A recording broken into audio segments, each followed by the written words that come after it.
Professor José Teixeira has been a lecturer here at the Faculty of Fine Arts of Lisbon since 1998, and he's been teaching us degree, master, and PhD in sculpture.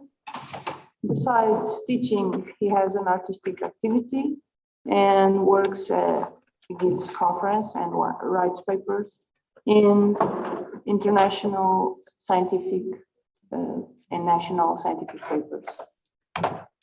He's going to talk about direct molding on contemporary sculpture projects.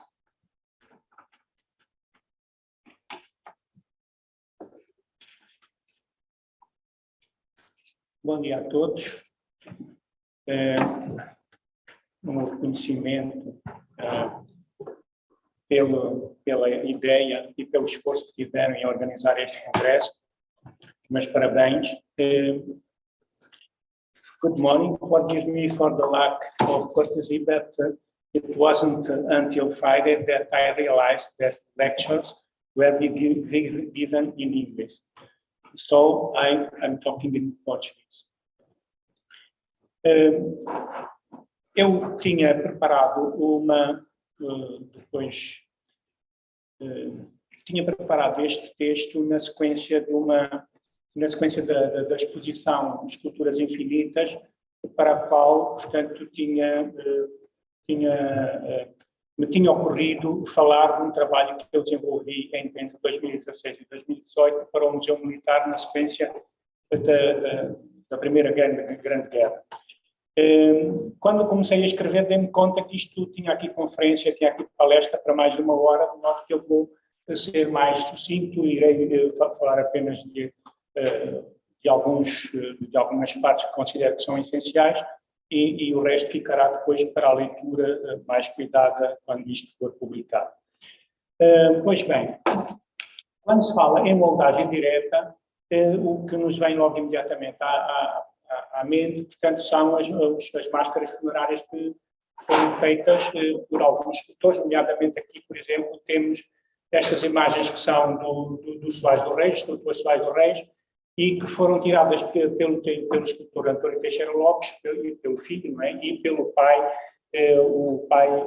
portanto, na altura em que o Soares do Reis se suicidou, fazendo parte da geração dos vencidos da vida, né, da geração de 80 do século XIX, e que depois foram estes calques, no fundo, estes moldes estas réplicas foram utilizadas depois pelo Soares do Reis, pelo Teixeira Lopes, aliás, no monumento aos Soares do Reis, que foi erigido em Gaia em 1901, portanto, que aliás foi seu professor e mestre.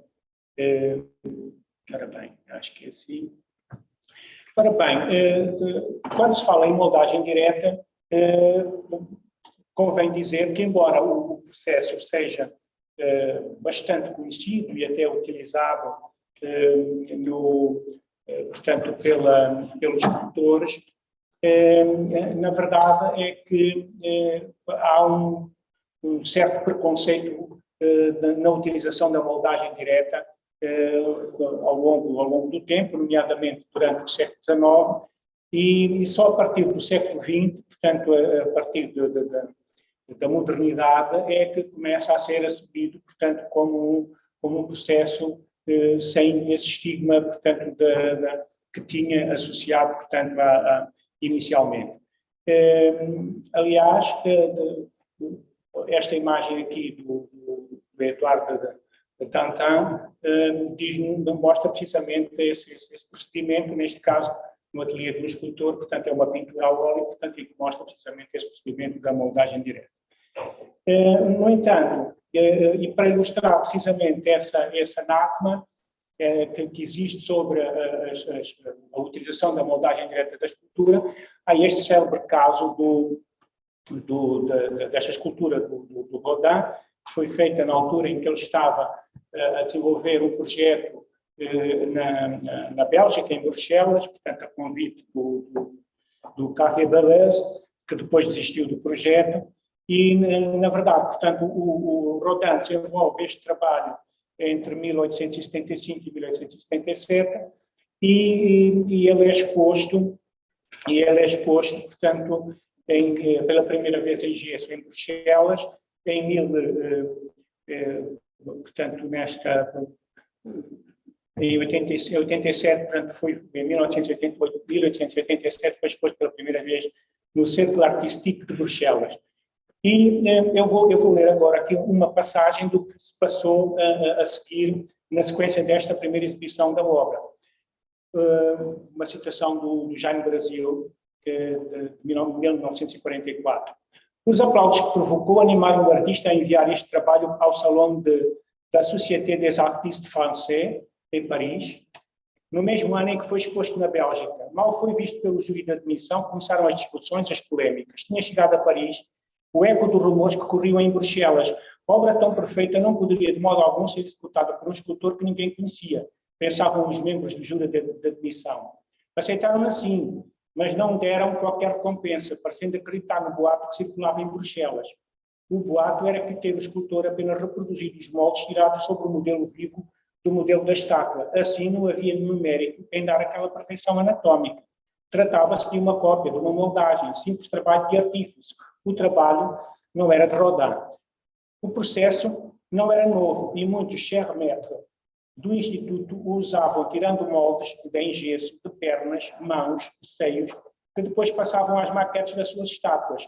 Moldes do corpo inteiro nunca tinham sido feitos, mas com os moldes das diversas partes do corpo poderiam reconstituir-se exatamente uma figura.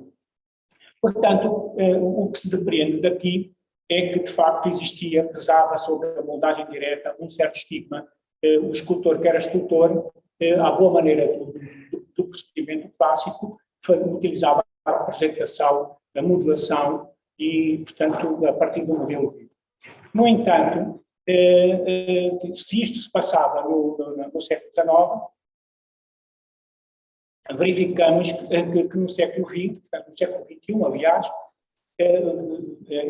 essa ideia da utilização da moldagem direta não se aplicar ao corpo inteiro está precisamente aqui demonstrada como sendo uma ideia que foi superada.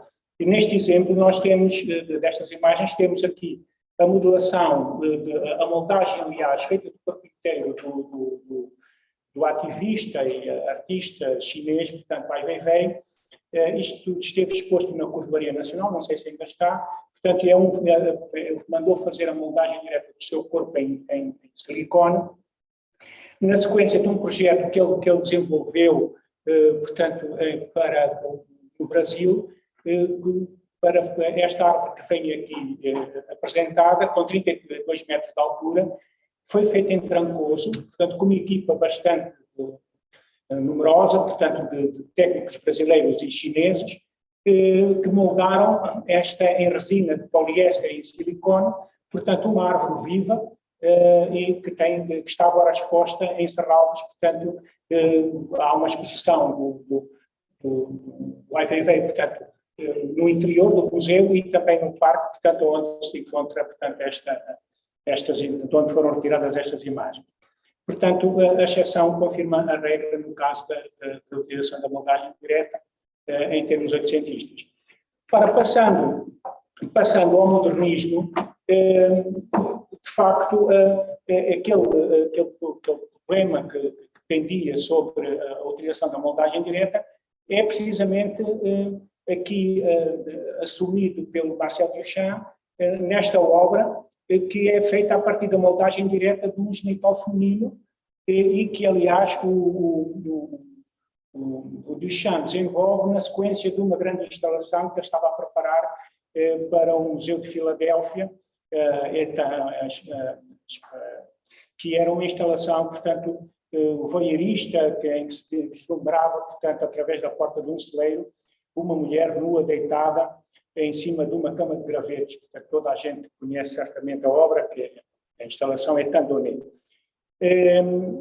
Portanto, aqui, o que é curioso neste caso é que temos, como podemos ver pela direita, nós temos um molde em gesso E o que ele apresenta como não é o positivo, mas é, portanto, precisamente aquilo, o negativo. Ele subverte um pouco o processo, portanto, vá-se lá saber se por razões conceptuais, enfim, para desorientar um pouco o espectador ou para criar também uma certa relação dialética relacionada com a androgenia, enfim, terão sido muitos os motivos porque ele assim procedeu. No entanto, é que abriu aqui um precedente relativamente à utilização, de facto, da moldagem direta. Mas esta questão da atitude irreverente e do fascínio pela representação da genitália e do corpo na sua intimidade é desenvolvido, enfim, noutros trabalhos. Estou-me a lembrar, por exemplo, aqui neste ready-made retificado que toda a gente também conhece, portanto, desta reprodução do Leonardo da Gioconda, do Leonardo da Vinci, em que ele escreve, portanto, aquelas letras que aqui estão, ela dá o que quer significar ele achou oculto, portanto, ela tem o cu quente, que de alguma maneira é uma atitude provocatória, blasfematória, não só porque ele se apropria daquilo que é um símbolo da arte ocidental, mas que depois toma uma atitude derisória relativamente à própria obra, como era, aliás, típico do dadaísmo e do qual nós conhecemos inúmeras obras, nomeadamente também do próprio Marcel Duchamp. Esta obra é interessante este recuperar destas imagens icónicas, porque isto antecipa, na minha perspectiva, esta reprodução da reprodução antecipa aquilo que viria mais tarde a acontecer, por exemplo, na pop art, com a obra do Andy Warhol, por exemplo, a reprodução daquelas figuras célebres, ou até da Bilbo Box, ou das latas de sopa Campbell, no fundo, a reprodução de objetos banais, comuns, mas que têm o mesmo espírito da apropriação. E nesta senda de uma certa provocação e de um esticar dos limites da própria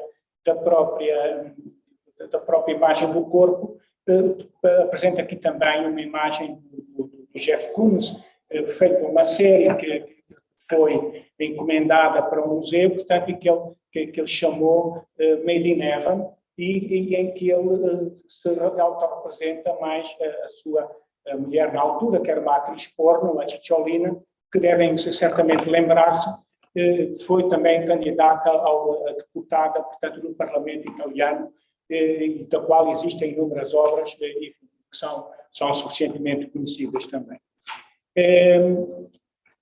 Mas esta questão do fascínio pelo corpo, pela própria intimidade do corpo, atinge aqui o apogeu nesta obra do inglês Jenny McCartney, que tem por título The Great Wall of Vagina, em que ele utiliza, portanto, 400 voluntárias, 400 mulheres que se voluntarizaram para reproduzir, portanto, as vulvas e apresentar, portanto, em inúmeros painéis. Quem tiver curiosidade, portanto, existe um site na internet exclusivamente dedicado a isto, onde ele apresenta os processos, vende os materiais e, enfim, apresenta a documentação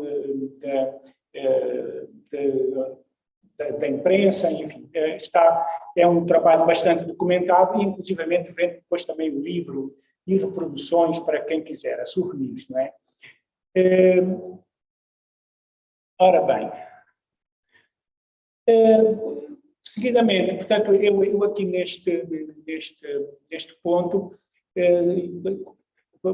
trato a questão da controvérsia do erótico e do pornográfico, sobretudo porque é um fenómeno que emerge na sociedade capitalista do século XX e que continua a expandir-se. De acordo com algumas estatísticas, a indústria da pornografia é o segundo pilar da economia mundial, só precedida pela indústria do armamento e seguida do comércio de estupefacientes. Isto diz alguma coisa do ponto de vista económico, portanto, e do peso que tem na sociedade contemporânea.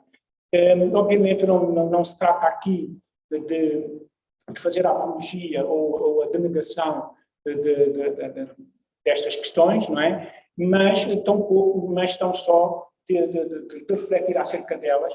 E, aliás, existem, do ponto de vista académico, um conjunto bastante numeroso de autores que pensam acerca disto. Estou-me a lembrar, por exemplo, de um texto da Suzanne Sontag, que chama A Imaginação Pornográfica, e também cito aqui dois textos, portanto, do filósofo coreano, germano-coreano, Byung-Chul, em que texto de um livro que se chama A Cidade da Transparência e outro,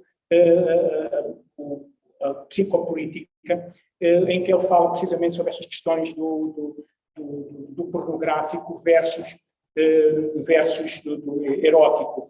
Ele diz, a dada altura, o lugar erótico de um corpo está precisamente onde a roupa se entreabre e a pele brilha, entre duas peças de roupa. Isto, aliás, é tirado do Roland Barthes, do Prazer do Texto, não é? Por exemplo, entre a luva e a manga, a tensão erótica não jorra da nudez, mas do pôr em cena um aparecer e desaparecer. E em contrapartida, diz o Byung-Chul, portanto, o corpo pornográfico é liso, não é interrompido por nada. A interrupção gera uma ambivalência, uma dupla significação. É esta imprecisão que é semântica, que é erótica. O erótico pressupõe, por outro lado, a negatividade do mistério do recôndito. Na transparência não há erótica. A pornografia começa precisamente onde desaparece o mistério em benefício da exposição total e do desnudamento completo. E depois, mais à frente, portanto, eu falo também sobre o impacto que estas coisas têm na sociedade da exposição, no âmbito daquilo que é a sociedade da vigilância em que atualmente nos encontramos. E ele diz, em Psicopolítica, o Big Data surge não só sob a forma de Big Brother, mas também sob a de Big Deal. O Big Data é um grande negócio. Os dados pessoais são completamente capitalizados e comercializados hoje. Os homens são tratados e comercializados como pacotes de dados sucessivos de exploração económica. Os próprios seres humanos são transformados em mercadoria. O Big Brother e o Big Deal aliam-se, fundem-se o Estado de Vigilância e o mercado. No fundo, estes são assuntos que estão estritamente ligados, não é? Portanto, eles relacionam-se intimamente. Ora bem, para concluir, portanto, apresento aqui também fiz também aqui uma passagem sobre os precursores no âmbito do hiperrealismo e começando por me questionar porque, usando o Zizek, porque é que a sociedade contemporânea tem uma obsessão pelo real e, paradoxalmente, há tanto déficit de real na sociedade contemporânea. Aliás, o Zizek, num livro que se chama Bem-vindo ao Deserto Real, reflete sobre estas questões, tal como o próprio Humberto Eco, num belíssimo livro escrito dos anos 90, que se chama Viagem na Realidade Cotidiana, ele fala também sobre estas questões da hiperrealidade. Ora bem, aqui o que eu apresento são obras do Jorge Segal, portanto, um dos precursores na moldagem direta na escultura, e também aqui o Duane Hansen e o John de Andrea, portanto, dois autores relacionados com o hiperrealismo e influenciados pelo fotojornalismo, que usam a moldagem direta, só que aqui depois utilizam a pintura ao óleo sobre o poliéster reforçado, portanto, para dar um maior realismo e para nos aproximar mais daquilo que é a imagem retiniana que nós temos do corpo. Também aqui uma obra que esteve exposta nas Culturas Infinitas, portanto, uma obra da Clara Menezes, e outras aqui do Anthony Garnley, que são artistas que trabalham o corpo sobre este mesmo procedimento direto, e depois mostrar só algumas imagens da gravidade, portanto, foi o projeto que, já agora ler só aqui a contextualização do projeto.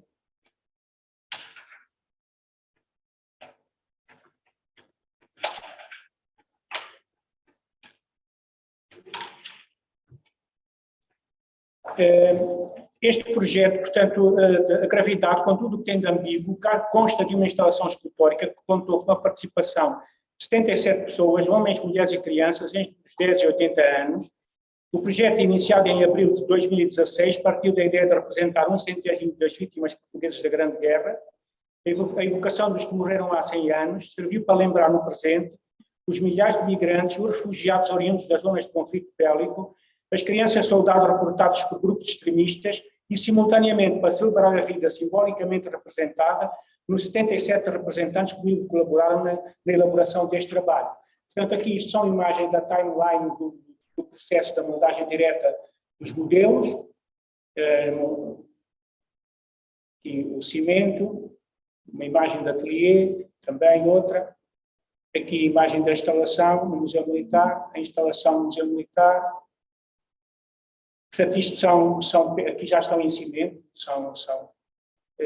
ao nível da montagem, portanto, eu mantive sempre a questão da identidade e a questão da postura relativa de cada um deles, mantive ao longo da montagem e desmontagem, portanto, dos vários momentos, mantive sempre essa noção, e aqui à entrada também usei estas duas redomas, estes dois expositores, e à esquerda representei aquilo que eu chamo de catastrófico na natureza. Quando há conflitos bélicos, normalmente uma pessoa não se lembra da natureza, mas a natureza também padece, e neste caso são as árvores que desaparecem. Não é? E também aqui, do lado direito, da redoma da direita, que se vê ali, portanto, apresentei os 77 participantes que quiseram colaborar comigo neste projeto, e que há aqui uma questão que também tem o nome e a data, o nome e o apelido, e tem a data, que no fundo quase como se fossem as pessoas que são reportadas para a guerra, enfim, ou os cadastrados, enfim, nas prisões. Há aqui uma ambiguidade, enfim, que se mantém. E isto portanto, é a capa da brochura do livro que foi produzido, e depois o DVD, que também faz parte da brochura. Muito obrigado pela vossa atenção.